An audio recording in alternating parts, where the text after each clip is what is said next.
على آل إبراهيم إنك حميد مجيد رب اشرح لي صدري ويسر لي أمري واحلل عقدة من لساني يفقهوا قولي رب اشرح لي صدري ويسر لي أمري واحلل عقدة من لساني يفقهوا قولي۔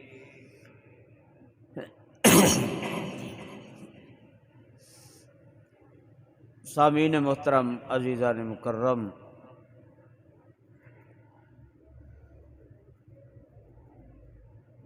کل رات کے درس میں اس سے پچھلے رکوع کا ترجمہ ہوا تھا اور رب کائنات نے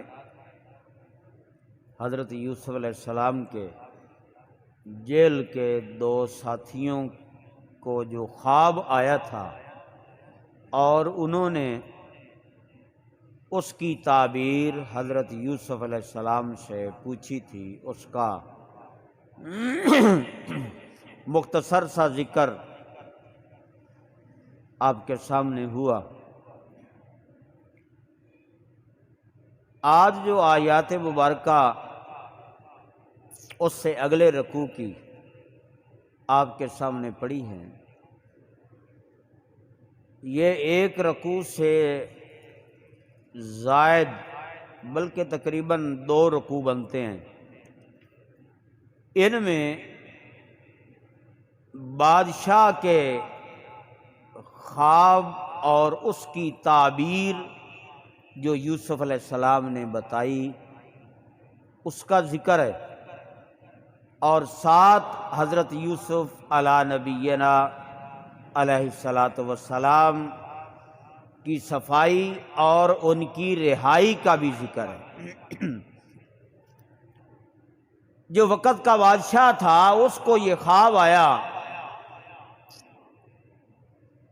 کہ میں نے دیکھا ہے 7 گائیاں، یہ موٹی تازے ہیں، موٹی تازی ہیں، اور 7 جو ہیں وہ دبلی پتلی ہیں، اور جو دبلی پتلی ہیں وہ موٹی تازی گائیوں کو کھا رہی ہیں، اور 7 جو ہیں وہ خوشے سبز ہیں، اور 7 خوشے جو ہیں وہ خشک ہیں۔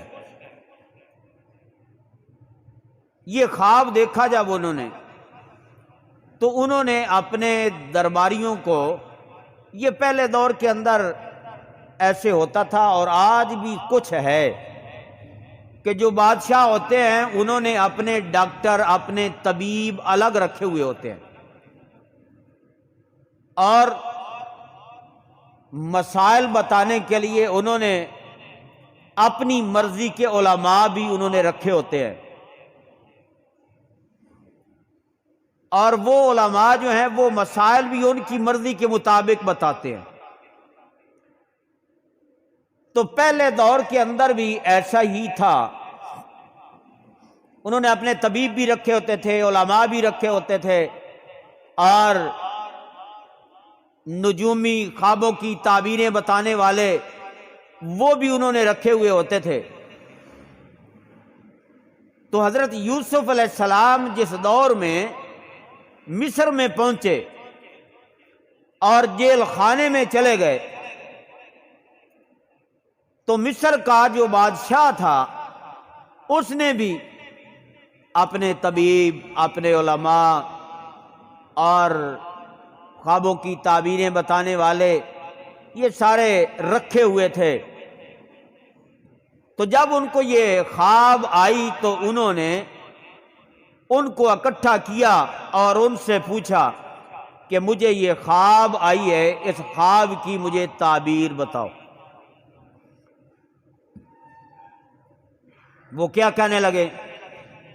قالوا اضغاث احلام، یہ تو وہم و گمان ہے، یہ تو پریشان خواب ہیں، جو سچے خواب ہوتے ہیں ان سے ان کا کوئی تعلق نہیں ہے۔ وما نحن بتاویل الاحلام بعالمین، اور ایسے خوابوں کی تعبیر ہم نہیں جانتے۔ ایسے خواب جو پریشان ہوں، جو وہم و گمان ہوں، ان کی تعبیریں ہم نہیں جانتے۔ اب اس کو جو بادشاہ کا ساقی بنا تھا، جس کو جیل خانے میں خواب آیا تھا کہ میں انگوروں کا رس نچوڑ رہا ہوں اور بادشاہ کو پلا رہا ہوں، وہ بادشاہ کا ساقی بن چکا تھا، اور حضرت یوسف علیہ السلام اس سے یہ بات بھی کر چکے تھے کہ جب تو بادشاہ کا ساقی بن جائے گا، بادشاہ کے پاس پہنچے گا، تو وہاں میرا ذکر بھی کرنا کہ ایک بے گناہ جیل خانے کے اندر پڑا ہوا ہے، لیکن کئی سال گزر گئے، اس کو بات یاد ہی نہیں رہی کہ میں نے بادشاہ سے کرنی ہے یا نہیں کرنی۔ اب جب بادشاہ کو خواب آیا تو وہ پچھلی ساری بات اس کے ذہن میں آ گئی کہ ہم جیل خانے میں تھے، ہمیں خواب آیا، اور جو تعبیر ہمارے ساتھی نے ہم کو بتائی تھے وہ بالکل سچی ہوئی۔ اور اس نے بادشاہ کو کہا کہ آپ مجھے جیل خانے میں بھیجے اور میں آپ کے خواب کی تعبیر لے کے آتا ہوں۔ اس کو بات یاد آ گئی، بادشاہ سے اس نے اجازت چاہی، بادشاہ نے اجازت دے دی، اور وہ بادشاہ کا جو ساقی بنا تھا حضرت یوسف علیہ السلام کے پاس پہنچا، اور جاتے ہی کہنے لگا، یوسف ایوہ الصدیق افتنا فی سبع بقرات سمان یاکلہن سبع عجاف وسبع سنبلات خضر واخر یابسات، کہ 7 موٹی تازی گائیں ہیں اور 7 جو ہیں وہ دبلی پتلی ہیں، اور یہ جو دبلی پتلی ہیں یہ ان کو کھا رہی ہیں، جو موٹی تازی گائیں ہیں ان کو، اور 7 خوشے جو ہیں وہ سبز ہیں، تر و تازہ ہیں، اور 7 جو ہیں وہ خشک ہیں۔ اس خواب کی تعبیر آپ ہمیں بتا دیں۔ جب وہ حضرت یوسف علیہ السلام کے پاس پہنچا، یوسف ایھا الصدیق، اے سچے یوسف، اس خواب کی تعبیر ہمیں بتاؤ۔ لعلی ارجع الی الناس لعلہم یعلمون، تاکہ میں یہ جا کے لوگوں کو بتاؤں اور وقت کے بادشاہ کو بتاؤں اور انہیں پتہ چلے کہ خواب کی تعبیر کیا ہے۔ تو حضرت یوسف علیہ السلام نے ان کو خواب کی تعبیر بتائی، فرمایا تزرعون سبع سنین دابا فما حصدتم فذروه في سنبله الا قلیلا مما تاکلون۔ 7 سال لگاتار بڑے سبزے ہوں گے اور بڑی فصلیں ہوں گی، اور اس کے بعد 7 سال جو ہیں وہ قحط کے آئیں گے۔ تو حضرت یوسف علیہ السلام نے خواب کی تعبیر بھی بتا دی، اور ساتھ ساتھ غلے کس طریقے سے سمیٹنے ہیں، فروٹ کس طریقے سے محفوظ کرنے ہیں، ان کو محفوظ کرنے کا طریقہ بھی حضرت یوسف علیہ السلام نے ان کو بتا دیا کہ 7 سال قحط کے آئیں گے۔ پہلے 7 سال جو ہیں وہ ہر قسم کے فروٹ اور سبزے جو ہے یہ بہت زیادہ ہوں گے، فصلیں بہت زیادہ ہوں گی۔ اس کے بعد 7 سال قحط کے آئیں گے، اور ان 7 سالوں کے اندر جو قحط کے آئیں گے ان کے اندر یہ فصلیں، یہ سمیٹی ہوئی گندم اور یہ ساری چیزیں جو ہیں ان 7 سالوں میں تمہارے کام آئیں گی، اور ان کو کس طریقے سے سمیٹ کے رکھنا ہے یہ حضرت یوسف علیہ السلام نے ان کو بتا دیا۔ اور جب یہ 14 سال گزر جائیں گے، ان 14 سالوں کے بعد پھر ایک سال ایسا آئے گا جس کے اندر فروٹ عام ہوں گے، اور جب فروٹ عام ہو تو لوگ کیا کرتے ہیں، اس فروٹ کو کھاتے نہیں ہیں بلکہ اس کا رس نچوڑ نچوڑ کے پیتے ہیں۔ سیب گھر کے اندر جب 1-8 کلو آئے تو پھر کیا کرتے ہیں، پھر کھاتے ہیں، اور جب پیٹی کے حساب سے آ جائے تو کیا کرتے ہیں، اس کا جوس نکال کے پیتے ہیں کہ گھر میں فروٹ زیادہ ہے۔ اور اسی طرح مالٹے کا موسم ہے، اور جن علاقوں کے اندر مالٹا نہیں ہے وہ تو ایک ایک مالٹا سنبھال کے رکھتے ہیں، اس کو کھاتے ہیں، اور جن علاقوں کے اندر باغات ہیں وہ رس ان کا نکال کے پیتے ہیں، بلکہ وہ بچے جو ہیں وہ پاؤں کے ساتھ ان کو دھکے دے رہے ہوتے ہیں۔ گھروں میں عام ہوتا ہے فروٹ۔ تو اللہ رب العزت نے فرمایا کہ ان 14 سالوں کے بعد پھر ایک سال ایسا آئے گا کہ اس سال میں لوگ پھلوں کا رس نکال کے پئیں گے۔ جب خواب کی تعبیر بادشاہ تک پہنچی تو اب بادشاہ نے کہا کہ ایسا قیمتی ہیرا وہ جیل کے اندر پڑا ہے۔ ہاں، یوسف علیہ السلام نے یہ بات پہلے ان کو بتا دی کہ یہ جو 7 سال ہے نا، پہلے جو گندم بہت زیادہ ہوگی، فصلیں بہت زیادہ ہوں گی، تو آپ نے ان فصلوں کو ان سٹوں کے اندر، سنبلہ کے اندر رکھنا ہے، گندم نہیں نکالنی۔ گندم جب نکالی جاتی ہے تو اس کو کیڑا لگ جاتا ہے، اور اگر وہ سنبلہ کے اندر، وہ سٹے کے اندر پڑی رہے تو وہ 100 سال بھی پڑی رہے تو اس کو کیڑا نہیں لگتا۔ تو حضرت یوسف علیہ السلام نے فرمایا وہ سٹوں کے اندر آپ نے اس کو رکھنا ہے، جتنی ضرورت ہو اتنے دانے نکال لو، اور باقی جو ہے وہ سنبھال کر آپ رکھتے رہیں۔ اسی طریقے سے وہ 7 سال گزر گئے، بلکہ حضرت یوسف علیہ السلام اس کو بادشاہ نے بلا لیا اپنے پاس، اور بلانے کے لیے جب آپ کے پاس بادشاہ کا کرندہ پہنچا نا، تو حضرت یوسف علیہ السلام نے فرمایا کہ ایسے میں تو نہیں آتا، بادشاہ سے پہلے جا کے پوچھو کہ ان عورتوں کا کیا حال ہے جنہوں نے اپنی انگلیاں کاٹ لی تھی۔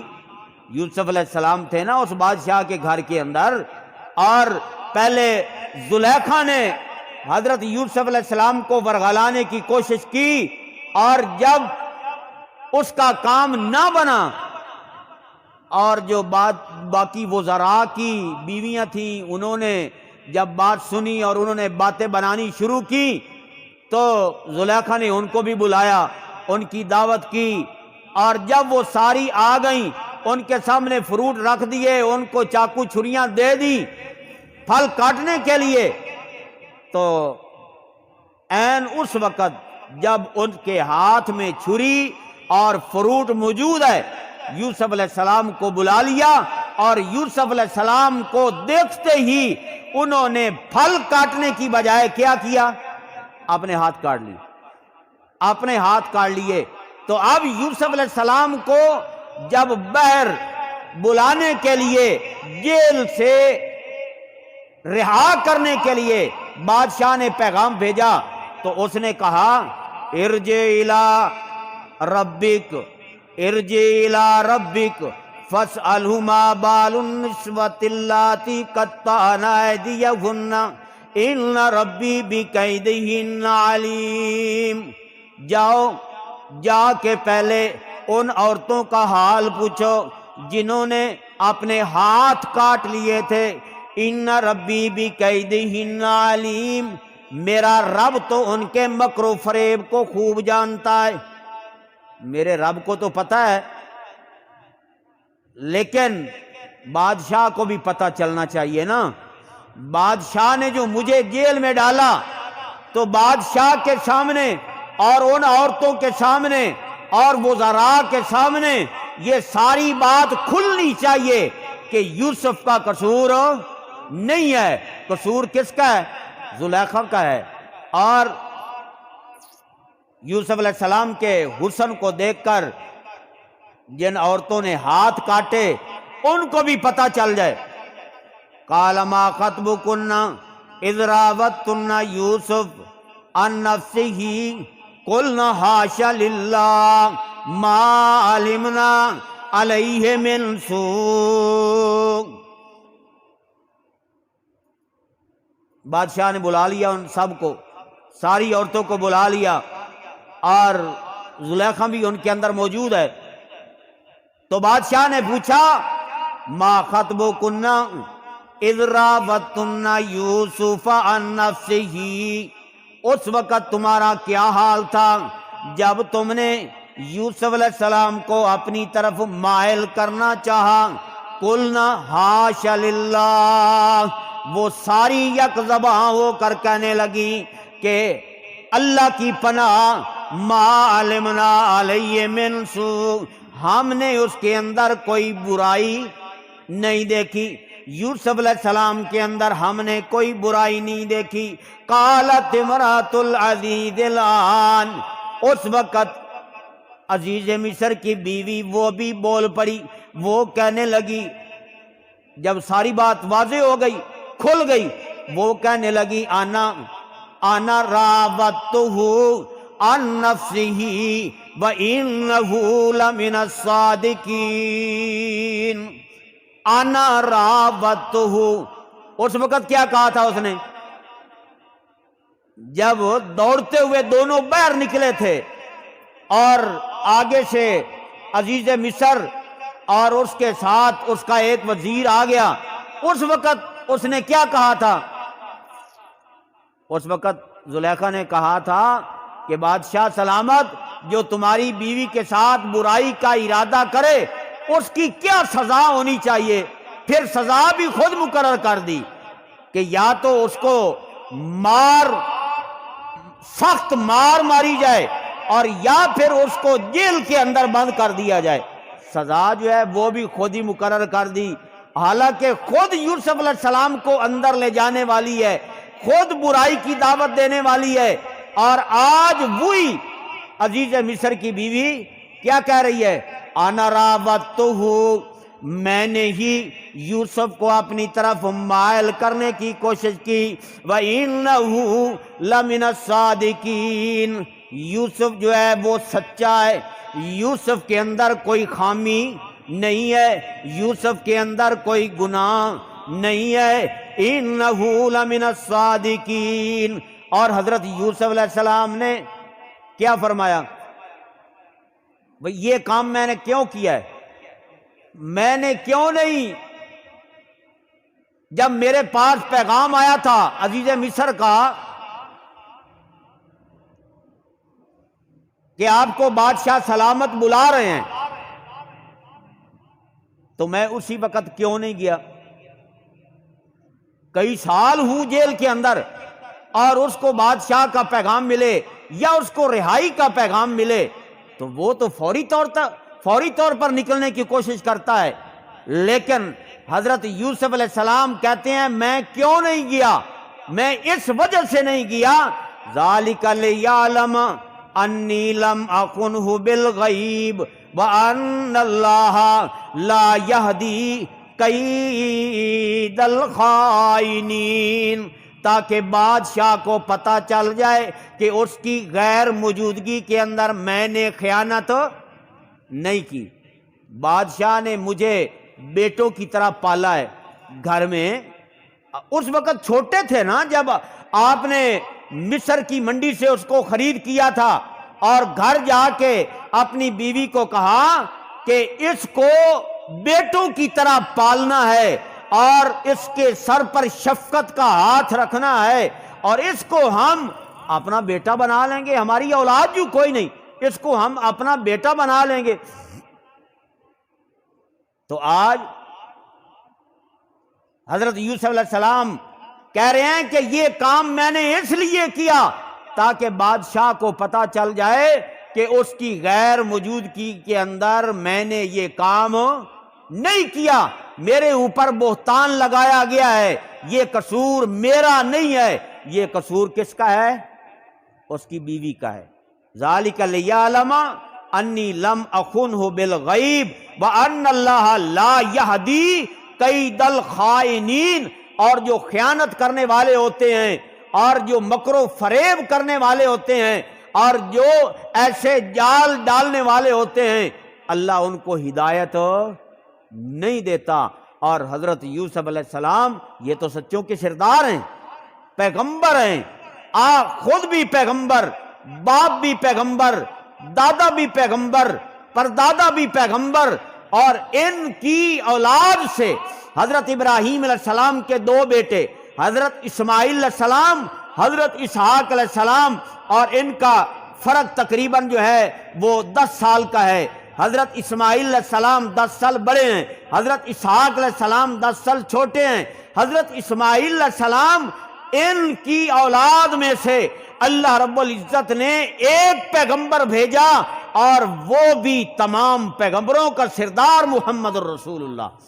اور حضرت اسحاق علیہ السلام کی اولاد سے اللہ رب العزت نے کم و بیش 1,24,000 انبیاء علیہ السلام بھیجے۔ یہ بنی اسرائیل کے اندر جتنے نبی ہیں یہ سارے حضرت اسحاق علیہ السلام کی اولاد سے ہیں۔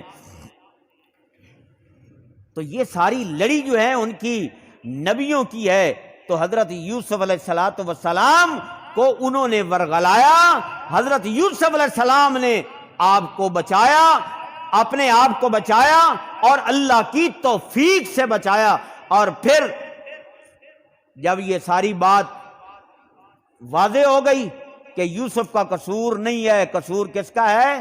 زلیخا کا ہے، تو اب بادشاہ نے دوبارہ پیغام بھیجا کہ جاؤ یوسف علیہ السلام کو لے آؤ۔